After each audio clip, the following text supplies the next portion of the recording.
اللہ کے پیارے حبیب حضرت محمد مصطفیٰ صلی اللہ علیہ وآلہ وسلم نے ارشاد فرمایا، 4 چیزیں آپ کو پریشان یا بیمار کرتی ہیں: زیادہ باتیں کرنا،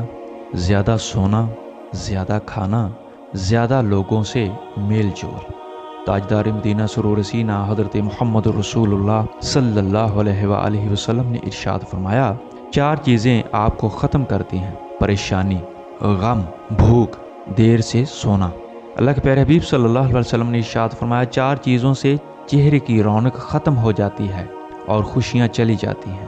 جھوٹ بولنا، عزت نہ کرنا یا کسی غلط چیز پر بھی اصرار کرنا،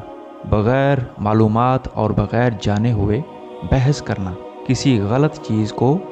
بے باکی سے بغیر کسی خوف کے کرنا۔ اللہ کے پیارے حبیب صلی اللہ علیہ وآلہ وسلم نے ارشاد فرمایا، 4 چیزوں سے چہرے کی رونق بڑھ جاتی ہے: